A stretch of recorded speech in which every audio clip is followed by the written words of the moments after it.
आज की दुनिया में सबसे बड़ा संकट पैसा नहीं है। सबसे बड़ा संकट है निर्णयों की शुद्धता।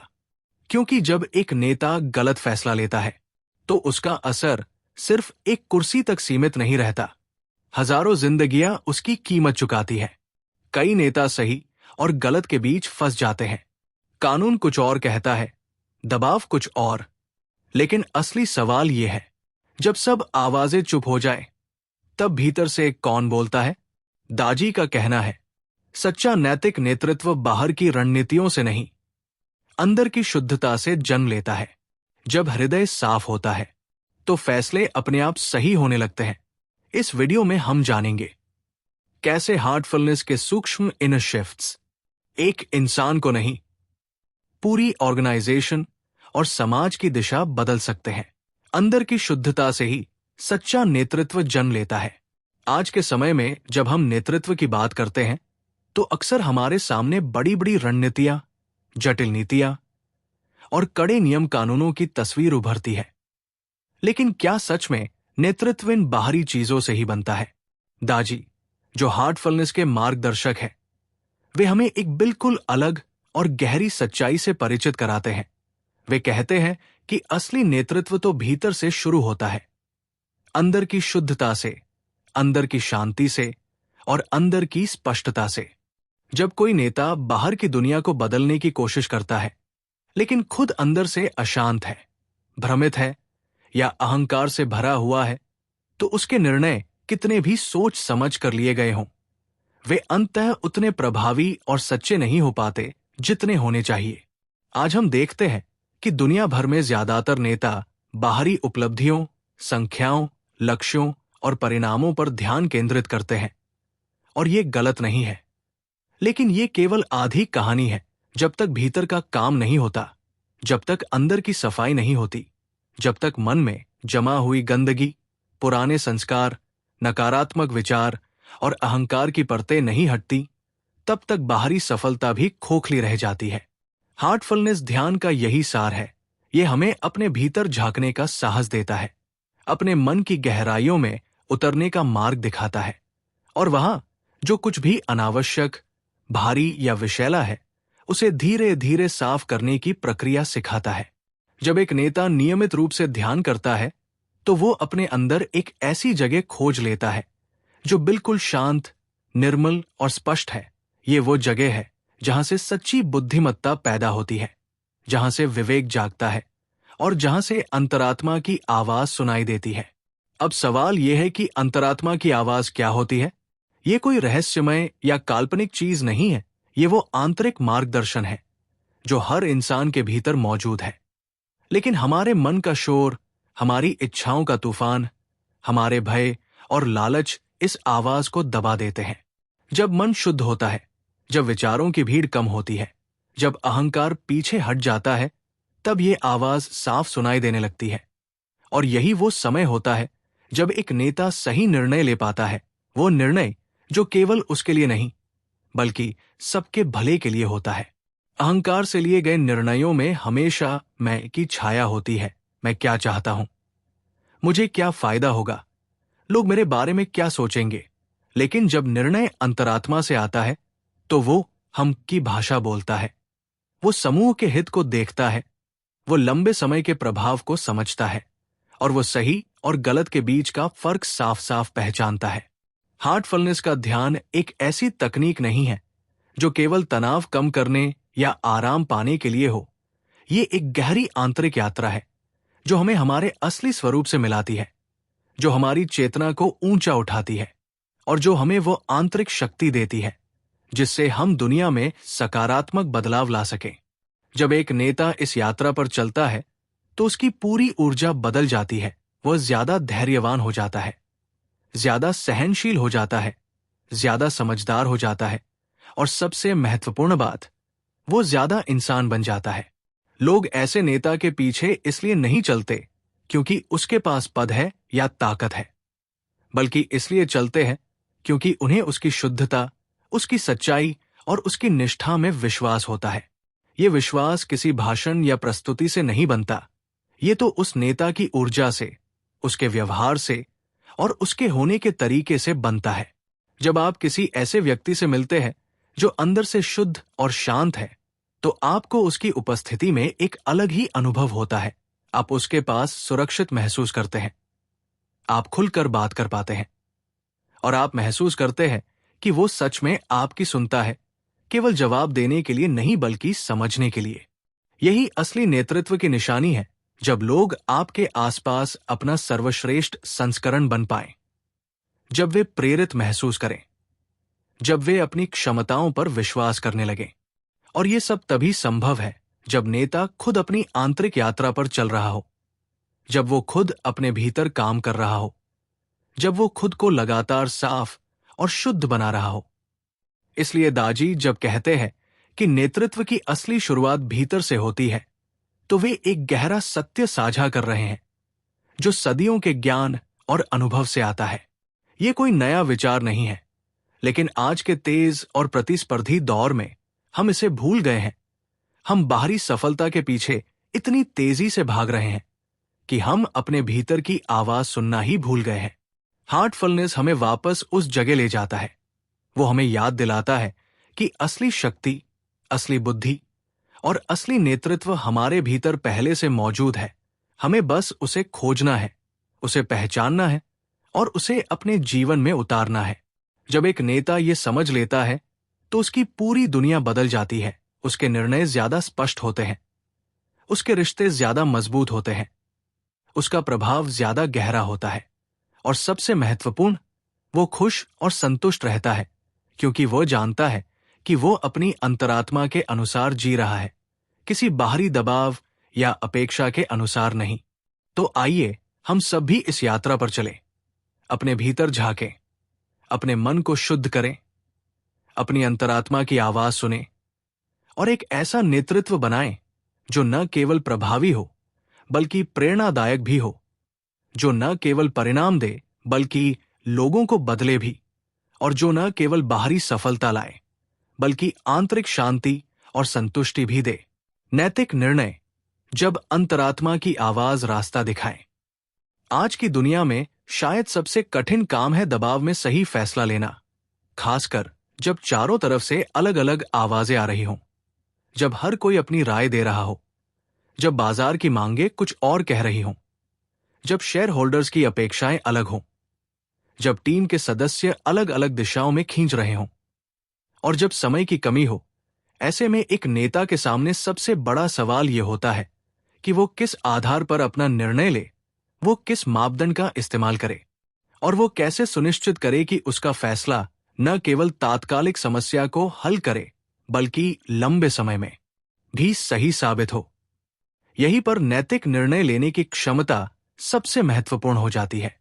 और ये क्षमता कोई किताब पढ़कर या कोई कोर्स करके नहीं आती।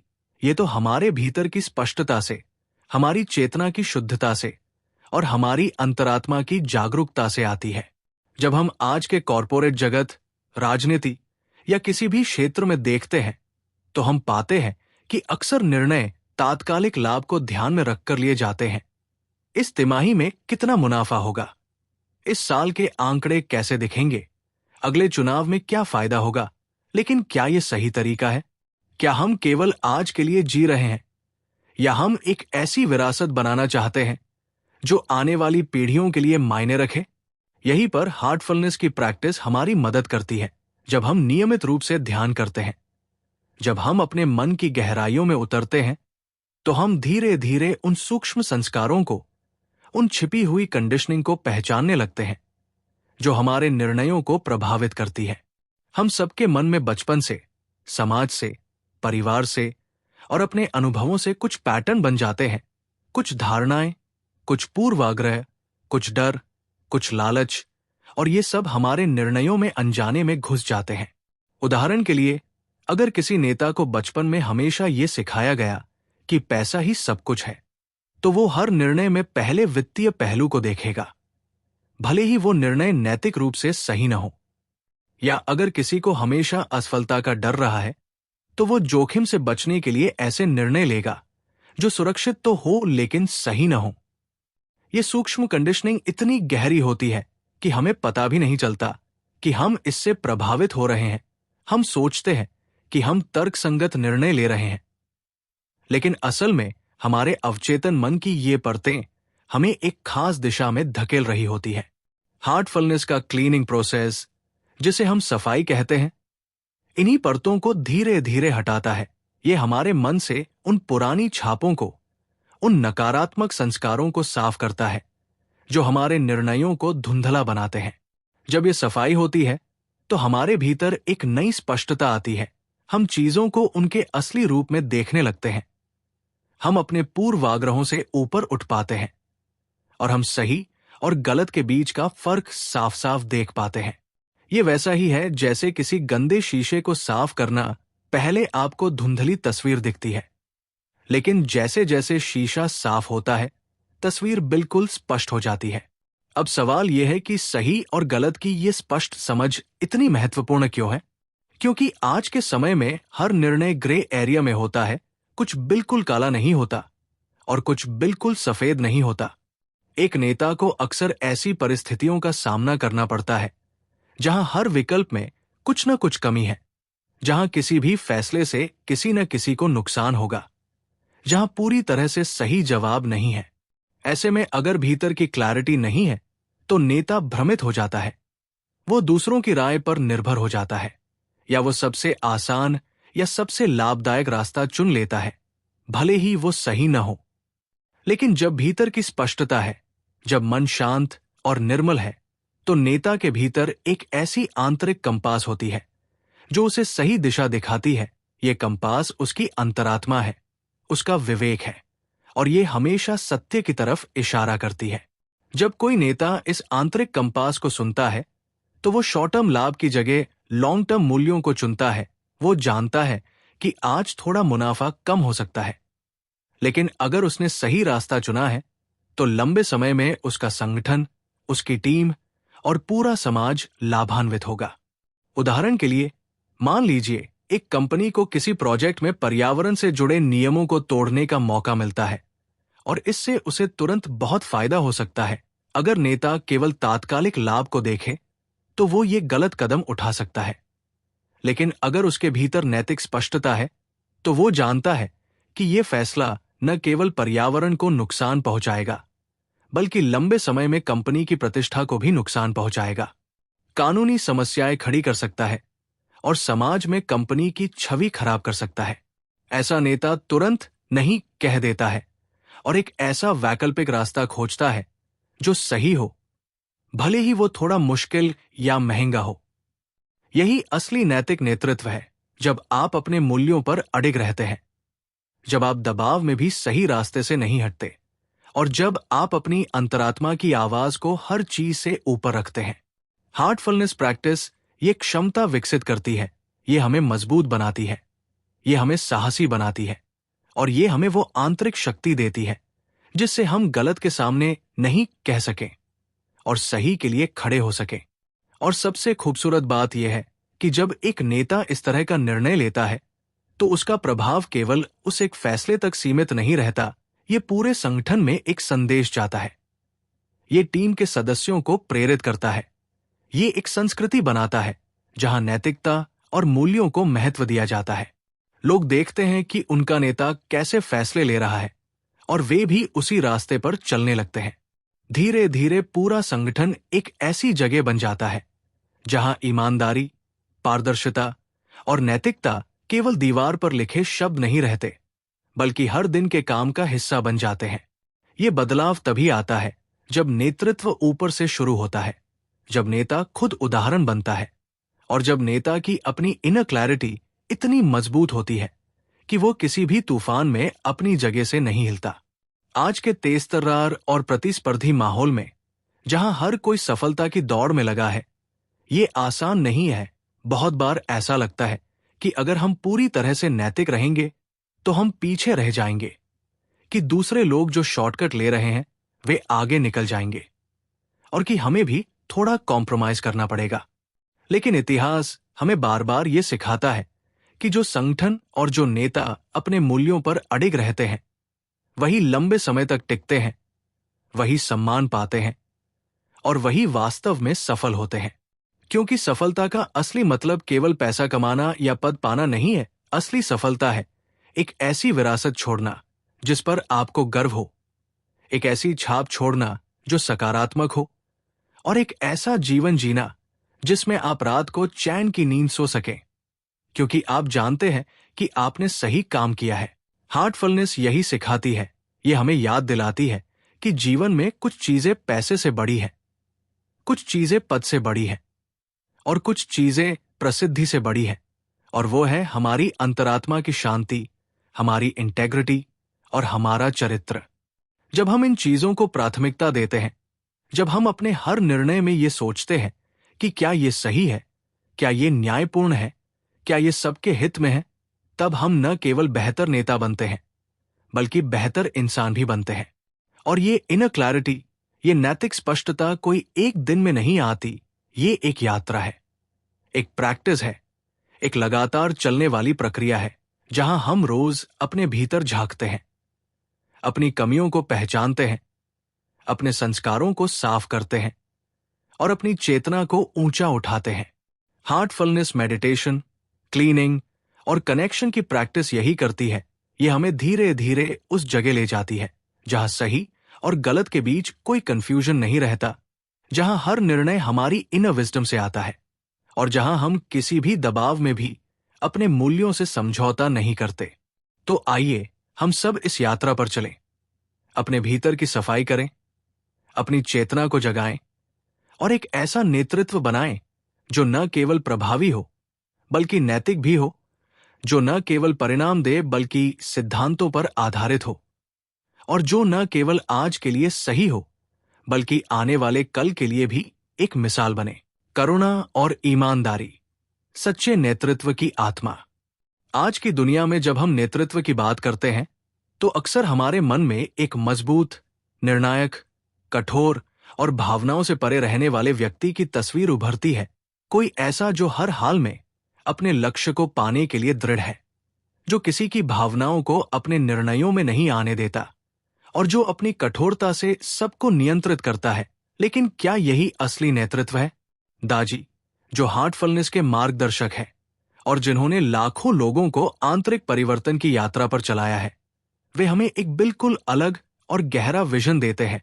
वे कहते हैं कि असली कॉन्शियस लीडरशिप तब बनती है जब करुणा और इंटेग्रिटी साथ साथ चले, जब दिल और दिमाग दोनों एक साथ काम करें, और जब नेता ये समझे कि करुणा कोई कमजोरी नहीं बल्कि नेतृत्व की सबसे बड़ी ताकत है।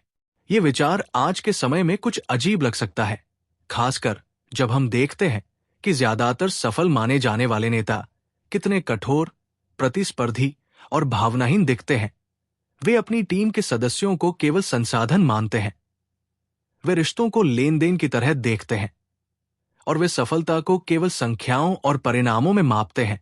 लेकिन क्या यही वो नेतृत्व है जो हम अपने समाज में चाहते हैं?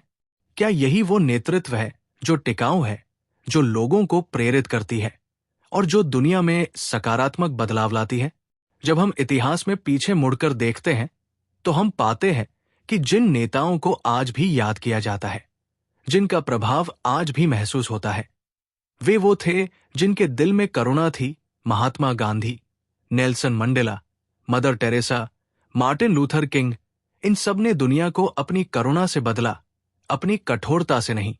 करुणा का मतलब ये नहीं है कि आप कमजोर हैं, कि आप निर्णय नहीं ले सकते या कि आप लोगों को जवाबदेह नहीं ठहरा सकते। करुणा का मतलब है कि आप दूसरों की भावनाओं को समझते हैं, कि आप उनके दर्द को महसूस करते हैं, कि आप उनकी परिस्थितियों को देखते हैं और कि आप अपने निर्णयों में इन सब बातों को ध्यान में रखते हैं। जब एक नेता करुणा के साथ काम करता है तो उसकी टीम उससे नहीं डरती बल्कि उसका सम्मान करती है। लोग उसके लिए काम इसलिए नहीं करते क्योंकि उन्हें करना पड़ता है, बल्कि इसलिए करते हैं क्योंकि वे करना चाहते हैं, क्योंकि उन्हें महसूस होता है कि उनका नेता उनकी परवाह करता है, कि वो उन्हें एक इंसान की तरह देखता है, न कि केवल एक कर्मचारी की तरह। लेकिन यहां एक बहुत महत्वपूर्ण बात है, करुणा अकेले काफी नहीं है, उसके साथ इंटेग्रिटी भी होनी चाहिए। क्योंकि अगर आपके दिल में करुणा तो है लेकिन आपके कामों में ईमानदारी नहीं है तो आपका नेतृत्व खोखला हो जाता है। इंटेग्रिटी का मतलब है कि आप जो कहते हैं वही करते हैं, कि आपके शब्द और आपके काम में कोई अंतर नहीं है, कि आप अपने मूल्यों पर अडिग रहते हैं, चाहे परिस्थिति कैसी भी हो, और कि लोग आप पर भरोसा कर सकते हैं। जब करुणा और इंटेग्रिटी साथ आते हैं तो एक जादू होता है। तब नेता न केवल दयालु होता है बल्कि विश्वसनीय भी होता है, न केवल समझदार होता है बल्कि सच्चा भी होता है, और न केवल प्रेरक होता है बल्कि भरोसेमंद भी होता है। यही कॉन्शियस लीडरशिप है, जब नेता पूरी चेतना के साथ, पूरी जागरूकता के साथ और पूरी जिम्मेदारी के साथ हर निर्णय लेता है। वो ये नहीं सोचता कि मुझे क्या मिलेगा, बल्कि ये सोचता है कि इससे सबका भला कैसे होगा। वो अपने ईगो से नहीं बल्कि अपनी अंतरात्मा से जुड़कर फैसले लेता है, और वो अपनी सक्सेस को दूसरों के ऊपर चढ़कर नहीं बल्कि दूसरों को ऊपर उठाकर मापता है। दाजी जब इस विजन को साझा करते हैं तो वे अपने खुद के जीवन और अनुभव से बोलते हैं। उन्होंने देखा है कि कैसे करुणा लोगों को बदल सकती है, कैसे एक दयालु शब्द किसी के जीवन में उम्मीद की किरण बन सकता है, और कैसे एक ईमानदार कदम पूरे संगठन में विश्वास की संस्कृति बना सकता है। वे ये नहीं कहते कि नेता को सख्त नहीं होना चाहिए, बिल्कुल होना चाहिए जब जरूरत हो, लेकिन वो सख्ती करुणा से निकलनी चाहिए, न कि क्रोध या अहंकार से। उदाहरण के लिए, अगर टीम का कोई सदस्य लगातार गलतियां कर रहा है तो एक करुणामय नेता उसे तुरंत नौकरी से नहीं निकाल देता, बल्कि पहले समझता है कि क्या समस्या है। शायद उस व्यक्ति को सही ट्रेनिंग नहीं मिली, शायद उसके घर पर कोई मुश्किल है, शायद वो किसी और भूमिका में बेहतर प्रदर्शन कर सकता है। वो उस इंसान में संभावना देखता है और उसे बेहतर बनने का मौका देता है। लेकिन साथ ही, अगर वो व्यक्ति बार बार मौके के बाद भी नहीं सुधरता या जानबूझकर गलत कर रहा है, तो करुणामय नेता को कठोर निर्णय भी लेना पड़ता है। लेकिन वो ये निर्णय नफरत या निराशा से नहीं, बल्कि पूरी टीम के भले के लिए और उस व्यक्ति के अपने भले के लिए लेता है।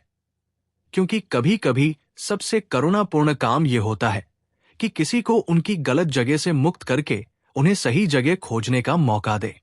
ये कॉन्शियस लीडरशिप का एक पहलू है, संतुलन बनाना, दयालुता और दृढ़ता के बीच, समझ और जवाबदेही के बीच, प्रेम और अनुशासन के बीच।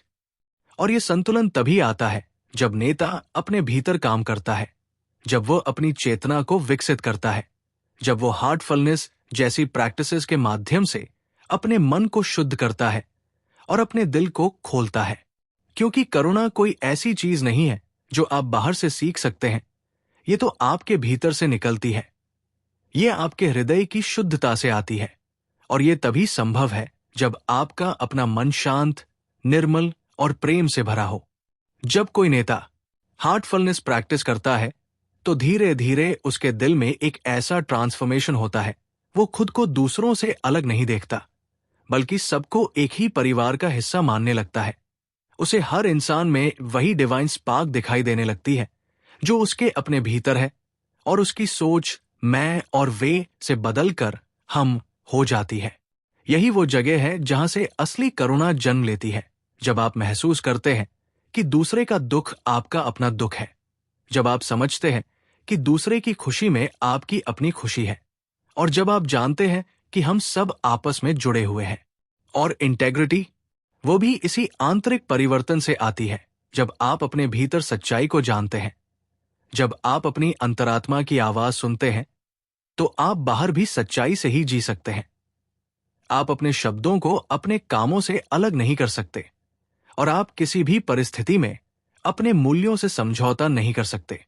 ये एक ऐसी स्थिति है जहां आपको ये सोचना नहीं पड़ता कि क्या सही है और क्या गलत, आप बस जानते हैं, क्योंकि आपकी चेतना इतनी जागृत हो चुकी होती है कि सत्य आपको खुद ब खुद दिखाई देता है। आज की दुनिया को ऐसे ही कॉन्शियस लीडर्स की जरूरत है, ऐसे नेता जो केवल मुनाफे के पीछे नहीं भाग रहे बल्कि पर्पस की तलाश में हैं, जो केवल अपनी सफलता नहीं चाहते बल्कि सबकी भलाई चाहते हैं, जो केवल आज नहीं सोचते बल्कि आने वाली पीढ़ियों के लिए भी सोचते हैं। ऐसे नेता जो समझते हैं कि बिजनेस केवल पैसा कमाने के लिए नहीं है बल्कि समाज में सकारात्मक योगदान देने के लिए है, कि लीडरशिप केवल पावर पाने के लिए नहीं है बल्कि सर्विस करने के लिए है, और कि सक्सेस केवल खुद के लिए नहीं है बल्कि सबके साथ शेयर करने के लिए है। जब करुणा और इंटेग्रिटी साथ चलते हैं तो नेतृत्व में एक खास तरह की ताकत आती है। ये वो ताकत नहीं है जो डर से आती है, बल्कि वो ताकत है जो प्रेम से आती है। ये वो ताकत नहीं है जो दबाव से आती है, बल्कि वो ताकत है जो प्रेरणा से आती है।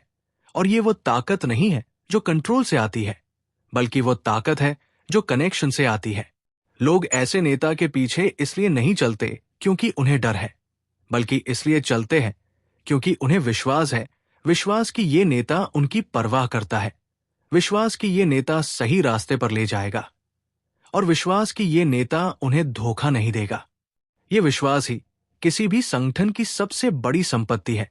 जब टीम के सदस्यों को अपने नेता पर विश्वास होता है तो वे अपना सर्वश्रेष्ठ देते हैं, वे खुद से आगे बढ़कर काम करते हैं, और वे संगठन को अपना मानकर उसके लिए समर्पित हो जाते हैं। और ये सब तभी संभव है जब नेता में करुणा और इंटेग्रिटी दोनों हों। दाजी का ये विजन केवल एक सुंदर विचार नहीं है, ये एक प्रैक्टिकल और अचीवेबल रास्ता है जिस पर कोई भी नेता चल सकता है। बस जरूरत है अपने भीतर देखने की, अपने दिल को खोलने की और अपनी चेतना को विकसित करने की। जब हम हार्टफुलनेस प्रैक्टिस करते हैं तो हम धीरे धीरे उस नेता में बदलते हैं जो दुनिया को चाहिए। एक ऐसा नेता जो दयालु है लेकिन कमजोर नहीं, जो ईमानदार है लेकिन कठोर नहीं, जो सफल है लेकिन अहंकारी नहीं, और जो पावरफुल है लेकिन हम्बल है। तो आइए हम सब इस यात्रा पर चलें, अपने भीतर करुणा और इंटेग्रिटी को विकसित करें और एक ऐसा नेतृत्व बनाएं जो न केवल प्रभावी हो बल्कि प्रेरणादायक भी हो, जो न केवल आज के लिए सही हो बल्कि हमेशा के लिए याद रखा जाए, और जो न केवल हमें सफल बनाए बल्कि हमें एक बेहतर इंसान भी बनाए। जब नेता बदलता है तो पूरा संगठन बदल जाता है। आज हम संगठनों में कल्चर बदलने के लिए नई नई पॉलिसीज बनाते हैं, ट्रेनिंग प्रोग्राम्स चलाते हैं, मोटिवेशनल स्पीकर्स बुलाते हैं और तरह तरह की स्ट्रैटेजीज अपनाते हैं। लेकिन कितनी बार हम देखते हैं कि ये सब कुछ समय के लिए काम करते हैं और फिर सब कुछ वापस पुराने धरे पर आ जाता है, क्योंकि असली बदलाव ऊपर से थोपा नहीं जा सकता। असली बदलाव तो भीतर से आता है, और ये बदलाव सबसे पहले नेतृत्व से शुरू होना चाहिए। जब तक नेता खुद नहीं बदलता, जब तक उसका अपना इनर ट्रांसफॉर्मेशन नहीं होता, तब तक संगठन की कल्चर में कोई गहरा और स्थायी बदलाव नहीं आ सकता। ये एक ऐसा सत्य है जिसे हम अक्सर भूल जाते हैं या नजरअंदाज कर देते हैं, क्योंकि ये आसान नहीं है, ये तुरंत परिणाम नहीं देता, और ये नेता से खुद को बदलने की मांग करता है, जो सबसे मुश्किल काम है। लेकिन हार्टफुलनेस और दाजी की टीचिंग्स हमें यही सिखाती है कि अगर आप अपने संगठन को बदलना चाहते हैं तो पहले खुद को बदलो। अगर आप चाहते हैं कि आपकी टीम में ईमानदारी हो तो पहले खुद ईमानदार बनो। अगर आप चाहते हैं कि लोगों में करुणा हो तो पहले खुद करुणामय बनो। और अगर आप चाहते हैं कि संगठन में शांति और हार्मनी हो तो पहले अपने भीतर शांति और हार्मनी लाओ। ये कॉन्सेप्ट इतना सिंपल लगता है, लेकिन इसे लागू करना बहुत चैलेंजिंग है, क्योंकि इसके लिए नेता को अपना ईगो छोड़ना पड़ता है, अपनी कमियों को स्वीकार करना पड़ता है, और ये मानना पड़ता है कि शायद समस्या बाहर नहीं बल्कि अंदर है। जब एक नेता ये साहस दिखाता है और अपनी इनर ट्रांसफॉर्मेशन की यात्रा शुरू करता है तो धीरे धीरे एक जादू होने लगता है। सबसे पहले नेता खुद में बदलाव महसूस करता है, उसकी सोच बदलती है, उसका नजरिया बदलता है, उसके रिएक्शंस बदलते हैं और उसकी एनर्जी बदलती है। पहले जो छोटी छोटी बातों पर गुस्सा हो जाता था, अब वो शांत रहता है। पहले जो हर चीज को कंट्रोल करना चाहता था, अब वो ट्रस्ट करना सीखता है। पहले जो क्रेडिट लेने में लगा रहता था, अब वो क्रेडिट देने लगता है। और पहले जो केवल रिजल्ट्स देखता था, अब वो लोगों को भी देखने लगता है। ये बदलाव धीरे धीरे होता है, ये कोई ओवरनाइट मिरेकल नहीं है, लेकिन ये बदलाव रील है और ये लास्टिंग है, क्योंकि ये ऊपरी नहीं है, ये गहराई से आ रहा है, ये दिखावे के लिए नहीं है, ये ऑथेंटिक है। और जब ये बदलाव नेता में आता है तो सबसे पहले उसके करीबी लोग, उसकी डायरेक्ट रिपोर्ट्स, उसकी सीनियर टीम इसे नोटिस करते हैं। शुरू में शायद उन्हें अजीब लगे, शायद वे सोचे कि ये कोई नया मैनेजमेंट फैड है जो जल्दी ही खत्म हो जाएगा। लेकिन जब वे देखते हैं कि ये बदलाव कंसिस्टेंट है, जब वे महसूस करते हैं कि उनका बॉस वाकई में बदल गया है, वो ज्यादा पेशेंट है, ज्यादा अंडरस्टैंडिंग है, ज्यादा सपोर्टिव है, तो धीरे धीरे उनके मन में भी कुछ बदलने लगता है। वे सोचते हैं, अगर बॉस बदल सकता है तो शायद मैं भी बदल सकता हूं, या जब बॉस इतना काम रह सकता है तो मुझे भी ट्राई करना चाहिए। और सबसे महत्वपूर्ण, वे ये देखते हैं कि ये बदलाव पॉजिटिव रिजल्ट्स दे रहा है। मीटिंग्स ज्यादा प्रोडक्टिव हो रही है, डिसीजंस ज्यादा थॉटफुल हो रहे हैं, कॉन्फ्लिक्ट्स कम हो रहे हैं, और ओवरऑल एटमॉस्फेयर बेहतर हो रहा है। ये देखकर कुछ लोग क्यूरियस होते हैं और वे पूछते हैं कि आप में ये बदलाव कैसे आया। और जब नेता अपनी इनर जर्नी के बारे में बताता है, जब वो हार्टफुलनेस प्रैक्टिस के बारे में शेयर करता है, तो कुछ लोग इसे ट्राई करने के लिए तैयार होते हैं। ये फोर्सिंग नहीं है, ये इंस्पायरिंग है। नेता किसी को कह नहीं रहा कि तुम्हें ये करना होगा, बल्कि वो अपने एग्जाम्पल से दिखा रहा है कि देखो, ये मेरे लिए काम कर रहा है। और लोग नेचुरली अट्रैक्टेड होते हैं क्योंकि वे रिजल्ट्स देख रहे हैं। धीरे धीरे जब सीनियर टीम में कुछ लोग भी इस प्रैक्टिस को अपनाते हैं, तो उनमें भी बदलाव आने लगता है और ये रिपल इफेक्ट नीचे की तरफ फैलने लगता है। एक डिपार्टमेंट हेड जो पहले बहुत डिमांडिंग और क्रिटिकल था, अब कंस्ट्रक्टिव फीडबैक देना सीखता है। एक मैनेजर जो पहले माइक्रो मैनेज करता था, अब अपनी टीम को एम्पावर करता है।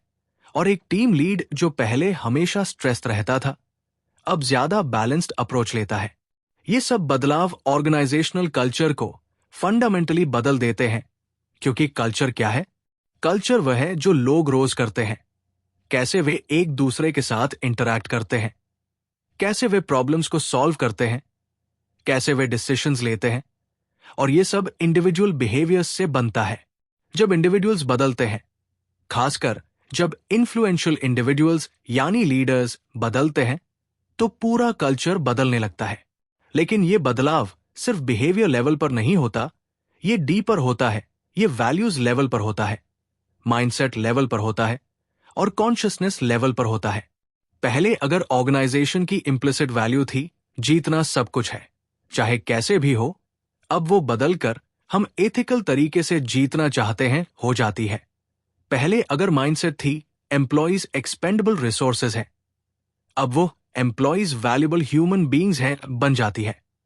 और पहले अगर कॉन्शियसनेस थी हम केवल शेयर होल्डर्स के लिए एग्जिस्ट करते हैं, अब वो हम सभी stakeholders, employees, customers, society, environment की भलाई के लिए एग्जिस्ट करते हैं बन जाती है। ये ट्रांसफॉर्मेशन तभी होता है जब नेता अपनी कॉन्शियसनेस को इवॉल्व करता है, जब वो अपने हराइजन को एक्सपैंड करता है और जब वो बिगर पिक्चर देखना शुरू करता है। हार्टफुलनेस प्रैक्टिस यही करती है, ये हमारी कॉन्शियसनेस को ब्रॉडन करती है, हमारी पर्सपेक्टिव को वाइडन करती है और हमें ये समझाती है कि हम सिर्फ आइसोलेटेड इंडिविजुअल्स नहीं है, बल्कि हम सब इंटरकनेक्टेड हैं।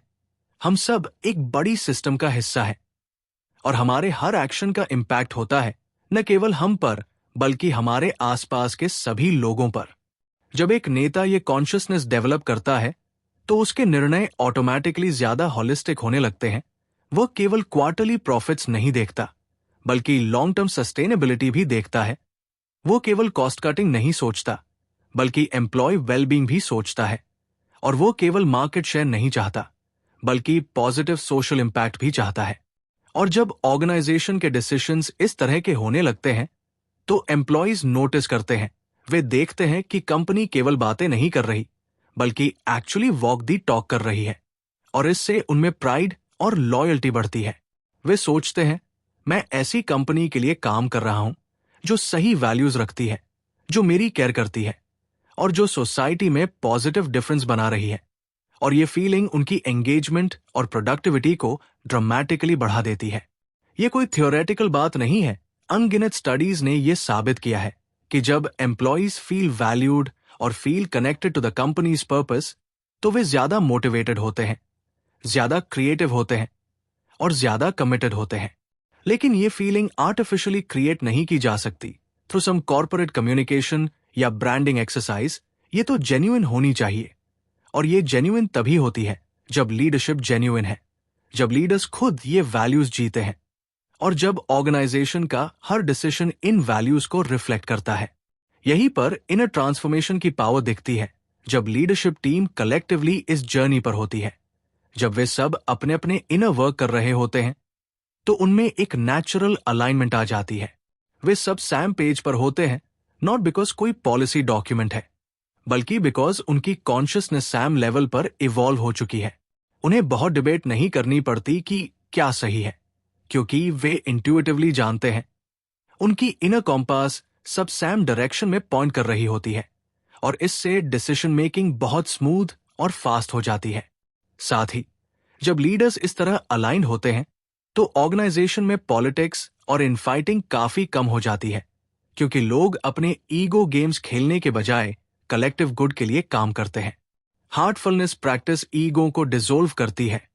ये हमें ये रियलाइज कराती है कि मैं से बड़ा हम है, और ये रियलाइजेशन ऑर्गेनाइजेशनल डायनामिक्स को कंप्लीटली बदल देता है। एक और बहुत महत्वपूर्ण एस्पेक्ट है, जब ऑर्गेनाइजेशन में ये इनर ट्रांसफॉर्मेशन बेस्ड कल्चर होती है, तो इनोवेशन और क्रिएटिविटी नेचुरली फ्लरिश करती है। क्यों? क्योंकि जब लोग रिलैक्स्ड होते हैं, जब वे फियर फ्री होते हैं, जब वे फील करते हैं कि उन्हें जज नहीं किया जाएगा, तो वे रिस्क्स लेने के लिए तैयार होते हैं, नए आइडियाज ट्राई करने को रेडी होते हैं, और आउट ऑफ द बॉक्स सोचते हैं। लेकिन अगर कल्चर फियर बेस्ड है, अगर हर गलती पर पनिशमेंट है, अगर हर छोटी बात पर माइक्रो मैनेजमेंट है, तो लोग सेफ खेलते हैं, वे मिनिमम रिक्वायर्ड काम करते हैं, और वे कभी अपनी फुल पोटेंशियल तक नहीं पहुंच पाते। Inner transformation based culture trust और साइकोलॉजिकल सेफ्टी क्रिएट करती है, और ये किसी भी ऑर्गेनाइजेशन की सबसे वैल्यूएबल एसेट है। आज की फास्ट चेंजिंग वर्ल्ड में, जहां डिसरप्शन हर इंडस्ट्री में हो रहा है, जहां येस्टरडे के सक्सेसफुल फॉर्मूलाज आज काम नहीं कर रहे, वहां ऑर्गेनाइजेशंस को कॉन्स्टेंटली अडेप्ट करना पड़ता है, इनोवेट करना पड़ता है, और ट्रांसफॉर्म करना पड़ता है। और ये सब तभी पॉसिबल है जब ऑर्गेनाइजेशन के लोग अडेप्टिव है, ओपन माइंडेड है, और रिसिलिएंट है। और ये क्वालिटीज तब डेवलप होती है जब लोग अपने इनर वर्क करते हैं, जब वे अपने माइंड को फ्लेक्सिबल रखते हैं, और जब वे चेंज को थ्रेट नहीं बल्कि अपॉर्चुनिटी के रूप में देखते हैं। हार्टफुलनेस प्रैक्टिस यही सिखाती है। ये हमें चेंज के साथ फ्लो करना सिखाती है, ये हमें अनसर्टेनिटी में भी शांत रहना सिखाती है, और ये हमें हर सिचुएशन में ग्रोथ की पॉसिबिलिटी देखना सिखाती है। तो इमेजिन कीजिए एक ऐसे ऑर्गेनाइजेशन की जहां मेजॉरिटी लोग इस माइंडसेट के साथ काम कर रहे हैं। वो ऑर्गेनाइजेशन कितनी पावरफुल, कितनी रिसिलिएंट और कितनी सक्सेसफुल होगी। और ये सब शुरू होता है एक नेता के इनर ट्रांसफॉर्मेशन से, जो फिर रिपल्स क्रिएट करता है और पूरे ऑर्गेनाइजेशन को ट्रांसफॉर्म कर देता है। ये जर्नी आसान नहीं है, ये ओवरनाइट नहीं होती, और ये लिनियर नहीं है। कभी प्रोग्रेस फास्ट होती है, कभी स्लो, कभी स्टेप्स आगे, कभी कदम पीछे। लेकिन अगर कमिटमेंट है, अगर कंसिस्टेंसी है, और अगर पेशेंस है, तो ये ट्रांसफॉर्मेशन जरूर होता है। दाजी हमेशा कहते हैं कि be the change you want to see, और ये सबसे पावरफुल लीडरशिप प्रिंसिपल है। अगर आप चाहते हैं कि आपका ऑर्गेनाइजेशन बदले, तो पहले आप बदलो। अगर आप चाहते हैं कि लोगों में सर्टेन क्वालिटीज आएं, तो पहले आप में वे क्वालिटीज लाओ। और अगर आप चाहते हैं कि एक सर्टेन कल्चर बने, तो पहले आप वो कल्चर एम्बॉडी करो। यह है असली leadership, leading by example, leading from with in, और लीडिंग विद कॉन्शियसनेस। तो आइए हम सब, चाहे हम किसी भी लेवल के लीडर हो, सीईओ हो, मैनेजर हो, टीम लीड हो, या बस अपनी लाइफ के लीडर हो, ये कमिटमेंट करें कि हम अपनी इनर ट्रांसफॉर्मेशन की जर्नी पर चलेंगे, कि हम रेगुलरली प्रैक्टिस करेंगे, कि हम अपने कॉन्शियसनेस को इवॉल्व करेंगे, और कि हम अपने एग्जाम्पल से दूसरों को इंस्पायर करेंगे। क्योंकि जब हम बदलते हैं, तो हमारे आसपास की दुनिया भी बदलती है, और यही है सबसे सस्टेनेबल और पावरफुल तरीका ऑर्गेनाइजेशनल कल्चर को, और अल्टीमेटली पूरी दुनिया को एक बेहतर जगह बनाने का। जब एक दीपक जलता है, तो अंधेरा दूर होता है। नेता से समाज तक का सफर। जब हम दाजी की टीचिंग्स को सुनते हैं, तो कई बार लोग सोचते हैं कि ये सब तो बहुत अच्छा है, ध्यान करो, अपने भीतर शांति लाओ, अपने मन को शुद्ध करो। लेकिन ये सब कुछ बहुत पर्सनल लगता है, बहुत इंडिविजुअल जर्नी लगती है, और लोग सोचते हैं कि भला इससे बड़ी दुनिया की समस्याओं का क्या समाधान होगा, इससे गरीबी कैसे दूर होगी, इससे भ्रष्टाचार कैसे खत्म होगा, इससे युद्ध कैसे रुकेंगे, और इससे समाज में जो अन्याय, असमानता और दुख है वो कैसे मिटेगा। लेकिन दाजी का संदेश इससे कहीं ज्यादा गहरा और व्यापक है। वे कहते हैं कि अगर आप दुनिया को बदलना चाहते हैं तो पहले खुद को बदलो। और ये केवल एक फिलोसॉफिकल बात नहीं है, ये एक बहुत प्रैक्टिकल और प्रूवन सच्चाई है जो इतिहास ने बार बार हमें दिखाई है। जब एक व्यक्ति अपने भीतर ट्रांसफॉर्मेशन लाता है, जब वो अपनी कॉन्शियसनेस को इवॉल्व करता है, तो उसका प्रभाव केवल उस तक सीमित नहीं रहता, ये उसके परिवार तक जाता है, उसके दोस्तों तक पहुंचता है, उसके कोलीग्स को छूता है, और धीरे धीरे एक रिपल इफेक्ट की तरह फैलता चला जाता है। अब अगर ये व्यक्ति एक नेता है, चाहे वो किसी कंपनी का सीईओ हो, किसी सरकारी विभाग का अधिकारी हो, किसी एनजीओ का फाउंडर हो, किसी कम्युनिटी का एल्डर हो, या किसी पॉलिटिकल पार्टी का रिप्रेजेंटेटिव हो, तो उसके ट्रांसफॉर्मेशन का इम्पैक्ट एक्सपोनेंशियली बढ़ जाता है, क्योंकि एक नेता को हजारों या लाखों लोगों को प्रभावित करने की शक्ति होती है। उसके निर्णयों से कई लोगों की जिंदगियां डायरेक्टली प्रभावित होती है, और उसके एक्शन से पूरे सिस्टम्स और स्ट्रक्चर्स बदल सकते हैं। इसलिए दाजी बार बार ये एम्फसाइज करते हैं कि अगर हमें समाज को बदलना है तो हमें नेताओं के इनर ट्रांसफॉर्मेशन पर फोकस करना होगा, क्योंकि जब एक नेता बदलता है तो वो अपने साथ पूरे समाज को बदलने की क्षमता रखता है। इतिहास में हमने ये देखा है, महात्मा गांधी एक व्यक्ति थे जिन्होंने अपने भीतर इतना ट्रांसफॉर्मेशन लाया, इतनी शुद्धता लाई, इतनी सच्चाई और करुणा विकसित की कि उनके प्रेजेंस और उनके एग्जाम्पल से पूरा देश जाग गया। लाखों लोग उनके पीछे चल पड़े और अंततः एक पूरा साम्राज्य बिना युद्ध के केवल ट्रूथ और नॉन वायलेंस की शक्ति से हिल गया।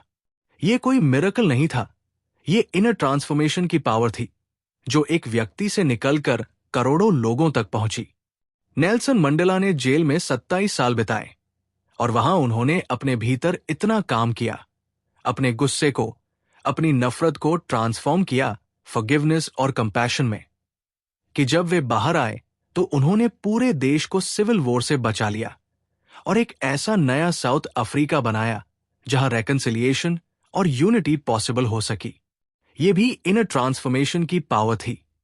मदर टेरेसा एक छोटी सी नन थी, लेकिन उनके भीतर की करुणा इतनी गहरी और शुद्ध थी कि उन्होंने अपने छोटे से काम से पूरी दुनिया को यह दिखाया कि सबसे गरीब और बेसहारा लोगों की सेवा ही असली धर्म है। और आज भी उनकी लेगेसी लाखों लोगों को इंस्पायर करती है। ये सब एग्जाम्पल्स हमें ये सिखाते हैं कि जब एक नेता ऑथेंटिकली ट्रांसफॉर्म होता है, जब उसका ट्रांसफॉर्मेशन जेन्युइन होता है और सुपरफिशियल नहीं, तो उसकी एनर्जी, उसकी प्रेजेंस और उसके एक्शंस में एक ऐसी शक्ति आ जाती है जो लोगों को ऑटोमेटिकली अट्रैक्ट करती है, इंस्पायर करती है और ट्रांसफॉर्म करती है। लेकिन ये केवल हिस्टोरिकल फिगर्स तक सीमित नहीं है। आज भी इस मोमेंट में दुनिया भर में ऐसे काउंटलेस नेता हैं जो क्वाइटली अपने भीतर काम कर रहे हैं, अपनी कॉन्शियसनेस को इवॉल्व कर रहे हैं और अपने छोटे बड़े स्फेयर्स ऑफ इन्फ्लुएंस में पॉजिटिव चेंज ला रहे हैं।